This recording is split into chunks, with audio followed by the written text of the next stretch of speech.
नवी दिल्लीमध्ये गेल्या काही तासांपासून प्रचंड पाऊस पडतोय आणि त्यामुळे अनेक भागांमध्ये पाणी साचलंय।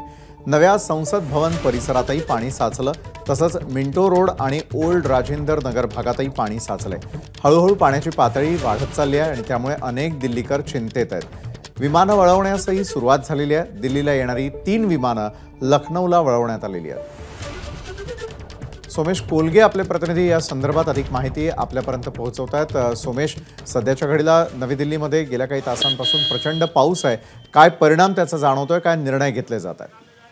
विशाल, खूप मोठ्या प्रमाणावर पाऊस झालेला आहे दिल्लीमध्ये आणि दिल्लीतील ड्रेनेज सिस्टीम ही इतकी चांगली नसल्यामुळे दिल्लीमध्ये खूप मोठ्या प्रमाणावर पाणी साठलेलं आहे। म्हणजे पूर्व दिल्लीमध्ये जवळपास 119 mm पाऊस झालेला आहे। गौतम बुद्ध नगर जो नोएडा परिसर आहे तिथे 118 mm पाऊस झालेला आहे आणि इतरत्र दिल्लीमध्ये जवळपास 80, 77 mm, 66 mm असा पाऊस झालेला आहे। याचा परिणाम म्हणून मोठ्या प्रमाणावर सध्या ट्रॅफिक जॅम झालेलं आहे। दिल्लीत एका ठिकाणाहून दुसऱ्या ठिकाणी जाण्यासाठी खूप वेळ लागतोय आणि या सगळ्यातून आता दिल्लीकर चिंतेत आहेत। जर हा पाऊस रात्रभर थांबला नाही तर दिल्लीमध्ये उद्या भीषण परिस्थिती उद्भवू शकते। विशाल, नक्कीच धन्यवाद सोमेश, आपण दिलेल्या या सविस्तर माहितीसाठी। राजधानी दिल्लीमध्ये कोसळत असलेल्या मुसळधार पावसाची ही दृश्य आणि हे अपडेट।